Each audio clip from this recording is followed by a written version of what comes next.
बंधु माने आजिर एही भिडियोटी मेष राशि व्यक्ति विशेष मानक पई बहुत गुरुत्वपूर्ण अटे। आजिर एही भिडियो रे आमे माने जानिबा 2024 सेप्टेम्बर मासटी मेष राशि पई किपरि रहिबो। मेष राशिर मासिक राशिफल उपरे आलोचना करिबा।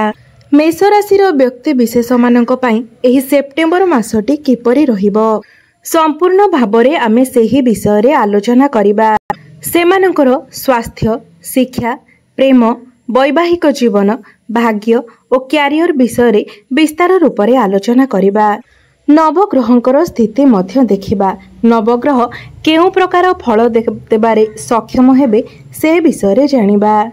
शेषरे अशुभत्व प्रदान करुथिबा ग्रह मानकर किछि विशेष प्रतिकार विषय रे मध्य जानिबा। सेथिपई भिडियोटी को स्किप न करी शेष पर्यंत निश्चय देखंतु। एवं आपणकर जदि मेष राशि होइथाय तेबे भिडियोटी को लाइक करी चैनल टी को सब्सक्राइब करि दियंतु एवं कमेंट बॉक्स रे जय श्री जगन्नाथ निश्चय लिखंतु।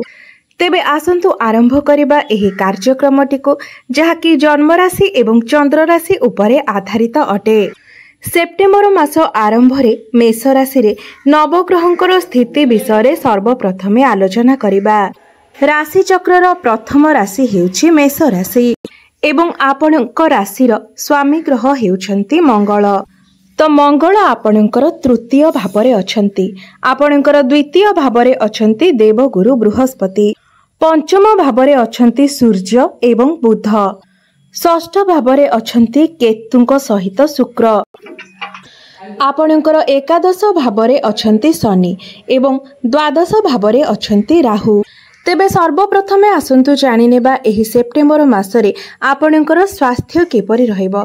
तो बंधु माने कुंडलीर प्रथम भावटी होइथाय आपणकर स्वास्थ्यर भाव, आपणकर इम्यूनिटी सिस्टमर भाव। तो आपणकर प्रथम भावर स्वामी हेउछंती मंगल एवं मंगल आपणकर तृतीय भावरे विराजमान अछंती एवं एही मासरे मध्य मंगलंकर कोनोसी राशि परिवर्तन हेबार नाही एवं आपणकर तृतीय भावटी होइथाय साहस एवं पराक्रमर भाव। तो आपणकर स्वास्थ्य को लेकिन चिंता करिवार कोनोसी कथा नाही। मात्र जदि आपण अधिक भ्रमण करंती, यात्रा करंती, सामाजिक कार्यकलाप रे अधिक समय विनियोग करंती तो सेपरी परिस्थिति रे आपण निजर स्वास्थ्य प्रति ध्यान रखंतु। विशेष करी जेतेबेले आपण कोनोसी जगह को यात्रा करूछंती सेतेबेले निजर खाइबा पीबा उपरे आपण ध्यान दियंतु एवं जदि आपण सामाजिक कार्यकलाप रे अधिक समय विनियोग करूछंती तो सेतेबेले मध्य आपण निजर स्वास्थ्य प्रति ध्यान दियंतु एवं आपणको उपरे कार्यभार अधिक रहिबा हेतु आपणको टिके टायर्ड मध्य लागि पारे। एहा व्यतीत एही मासरे आपणकर स्वास्थ्य संबंधित अन्य कोनोसी भी समस्या देखा जाउ नाही। एबे आसंतु जानिबा आपणकर शिक्षा जीवन किपरि रहिबो एही सेप्टेम्बर 2024 रे विद्यार्थी मानक पई किपरि रहिबो एही सेप्टेम्बर मासटी। तो बंधु माने कुंडलीर पंचम भावटी होइथाय आपणकर शिक्षा क्षेत्रर भाव एवं आपणकर पंचम भावर अधिपति हेउछंती सूर्य एवं सूर्य आपणकर पंचम भावरे अर्थात तांकर स्वगृह रे ही विराजमान अछंती। सूर्यंक सहित बुध मध्य आपणकर पंचम भावरे विराजमान अछंती एवं बुधंकु बुद्धिर कारक ग्रह बोली मध्य माना जायथाय। सूर्य 16 सेप्टेम्बर पर्यंत आपणकर पंचम भावरे रहिबे। तो 16 सेप्टेम्बर पूर्वरु आपणकर पाठ पढ़ार स्थिति सबुठारु अधिक भल रहिबो कारण सूर्य स्वराशि रे स्वगृह रे विराजमान अछंती एवं निजर गृह को मजबूत बनाउछंती। आपणकर पाठ पढ़ार स्थिति को मजबूत बनाउछंती। तो 16 सेप्टेम्बर पूर्वरु जदि आपणकर कोनोसी एग्जाम अछि तो सेथिरे निश्चित भाबरे आपणको शुभ फल प्राप्ति हेबो। एहा सहित पंचम भावरे सूर्य एवं बुध बुधादित्य राजयोगर मध्य निर्माण करुछंती। मात्र 15 सेप्टेम्बर परे आपणकर पाठ पढ़ार स्थिति किछिटा दुर्बल होइपारे आपणकर पाठ पढ़ारे मन न लागि पारे। आपणकर माइंड अन्य कोनोसी जिनिस को डाइवर्ट होइपारे। तो आपणको पई सबुठारु भल रहिबो जदि 15 सेप्टेम्बर पूर्वरु आपणकर कोनोसी एग्जाम थाए तो सेथिरे निश्चित भाबरे आपणको शुभ फल प्राप्ति हेबो। एबे आसंतु जानिबा आपणकर प्रेम जीवन किपरि रहिबो एही सेप्टेम्बर 2024 रे। तो बंधु माने कुंडलीर पंचम भावटी शिक्षार भाव हेबा सहित कुंडलीर पंचम भावटी मध्य होइथाय आपणकर प्रेम जीवनर भाव एवं संतानर भाव। मंगल आपणकर तृतीय भावरे अछंती, सूर्य पंचम भावरे अछंती एवं सूर्यंक सहित बुध मध्य आपणकर पंचम भावरे अछंती। तो आपणकर पार्टनर आपणकर बहुत जत्न नेबे, आपणक पई पॉजिटिव रहिबे। मात्र 15 अगस्त परे आपणकर प्रेम जीवन रे किछि समस्या देखा देई पारे। आपणक मध्यरे एवं आपणकर पार्टनर को मध्यरे टिके जिद्दी स्वभाव देखा देई पारे। आपणक मध्यरे जुक्ति तर्क होई पारे, कारण 15 सेप्टेम्बर परे सूर्य आपणकर षष्ठ भाव को आसीबे एवं आपणकर द्वादश भाव को दृष्टि देबे। एबे आसंतु जानिबा आपणकर वैवाहिक जीवन किपरि रहिबो एही 2024 सेप्टेम्बर मासरे। बंधु माने कुंडलीर सप्तम भावटी होइथाय आपणकर वैवाहिक जीवनर भाव, आपणकर जीवन साथींकर भाव एवं आपणकर सप्तम भावर अधिपति हेउछंती शुक्र एवं शुक्र आपणकर षष्ठ भावरे अछंती एवं नीचस्थ होई अछंती। शुक्रंकर राशि परिवर्तन 18 सेप्टेम्बर को हेबो। 18 सेप्टेम्बर को शुक्र निज राशि आपणकर सप्तम भाव को आसीबे। तो 18 सेप्टेम्बर परे आपणकर वैवाहिक जीवन बहुत भल रहिबो। शुक्र निजर स्वराशि रे मालव्य राजयोगर निर्माण करिवे। तो 17-18 सेप्टेम्बर परे आपणकर वैवाहिक जीवन बहुत भल रहिबो। मात्र ता पूर्वरु आपणकर वैवाहिक जीवन रे किछिटा समस्या देखा देई पारे, किंबा आपणकर जीवन साथींकर स्वास्थ्य रे मध्य किछि समस्या देखा देई पारे।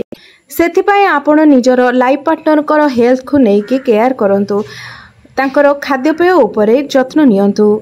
थंडा, काश, ज्वर एई भली किछि समस्या आपणकर जीवन साथींक निकटरे देखा देई पारे। तो बंधु माने दुई प्रकारर समस्या देखा देई पारे। हुए तो आपणकर लाइफ पार्टनरकर हेल्थ को नेकी किछि समस्या देखा देई पारे, नचेत आपणकर वैवाहिक जीवन को नेई किछि समस्या देखा देई पारे। मात्र 17-18 सेप्टेम्बर परे आपणकर वैवाहिक जीवन सुखमय हेबा सहित आपणकर लाइफ पार्टनरकर स्वास्थ्य मध्य बहुत भल रहिबो, कारण शुक्र निजर स्वराशि को प्रवेश करिवे।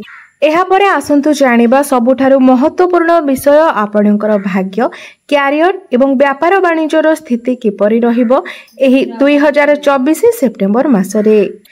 तो बंधु माने कुंडलीर नवम भावटी होइथाय आपणकर भाग्यर भाव एवं आपणकर दशम भावटी होइथाय आपणकर क्यारियर भाव। आपणकर नवम भावर अधिपति हेउछन्ती देवगुरु बृहस्पति। आपणकर भाग्य भावर स्वामी आपणकर धन भावरे विराजमान अछंती एवं आपणकर दशम भाव को देखुछंती। आपणकर भाग्य बहुत भल रहिबो एवं सूर्यंकर दृष्टि मध्य आपणकर भाग्य भाव उपरे रहुछि। तो जदि आपण कोनोसी भी इन्वेस्टमेंट करूछंती, कोनोसी किना बिका करूछंती, कोनोसी बड़ डील करूछंती, किंबा कोनोसी भी बड़ डिसीजन नेबा पई भाबुछंती, तो आपण 15 सेप्टेम्बर पूर्वरु ही से सब करि नियंतु, कारण 15 सेप्टेम्बर परे सूर्य दुर्बल होई जिवे, जहा फल रे आपणक मध्यरे कॉन्फिडेंस लेवलटी कम होई जिवो। मात्र एहा परे भी आपणको भाग्यर साथ किछिटा मिलिबो, कारण आपणकर भाग्य भावर अधिपति देवगुरु बृहस्पति आपणकर द्वितीय भावरे शत्रु गृहरे अछंती, तथापि भी से आपणको किछिटा शुभ फल प्रदान करिवे।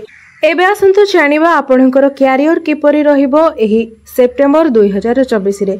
तो आपणको कुंडलीर दशम भावटी होइथाय आपणकर क्यारियर भाव एवं आपणकर दशम भावर अधिपति हेउछंती शनि एवं शनि आपणकर एकादश भावरे अछंती एवं बक्री अवस्थारे अछंती, जहा फल रे से आपणको दशम भावर फल मध्य प्रदान करिवे। शनि एठारे आपणक उपरे कार्य भार को वृद्धि कराइबे, कारण शनि हेउछंती कर्मर कारक ग्रह एवं जो व्यक्ति माने निजर कार्य क्षेत्र रे परिवर्तन चाहुछंती सेमानकर परिवर्तन हेबार मध्य सुजोग बनुछि एवं जो व्यक्ति मानक पक्षरे कोनोसी चाकरी नाही सेमानंको 16 सेप्टेम्बर मध्यरे कोनोसी चाकरी मिलिबार मध्य संभावना रहुछि, कारण 16 सेप्टेम्बर पर्यंत सूर्य निजर स्वराशि रे रहुछंती, जहार अर्थ आपणकर कर्म क्षेत्र रे लाभ देखा जाउछि। एबे आसंतु जानिबा आपणकर व्यापार वाणिज्यर स्थिति किपरि रहिबो एही सेप्टेम्बर 2024 रे। तो व्यापार वाणिज्य दृष्टि देखा गले एही मासटी आपणक पई एवरेज रहिबो। 18 सेप्टेम्बर परे आपणकर व्यापार वाणिज्य स्थिति रे उन्नति देखा जिवो। तेबे अशुभत्व प्रदान करुथिबा ग्रह मानक पई आसंतु जानि नेबा किछि प्रतिकार जो प्रतिकार गुड़िक करिबा फलरे एही मासरे आसुथिबा समस्त अशुभत्व गुड़िकर खंडन होई पारिबो। तो सेथिपाई आपण प्रतिदिन हनुमान चालीसार पाठ करंतु। एहा सहित मंगलंकर बीज मंत्रर जप मध्य आपण प्रत्येक दिन करंतु। ओम क्राम क्रीम क्रोम सह भौमाय नमः एही मंत्र को आपण प्रत्येक दिन 108 थर जप करंतु। एहा सहित प्रतिदिन सूर्य को अर्घ्य अर्पण करंतु एवं महादेवंकर पूजा करंतु। तो बंधु माने आपणकर जीवन मंगलमय हो एहा ही ईश्वरंक निकटरे मोर प्रार्थना। धन्यवाद।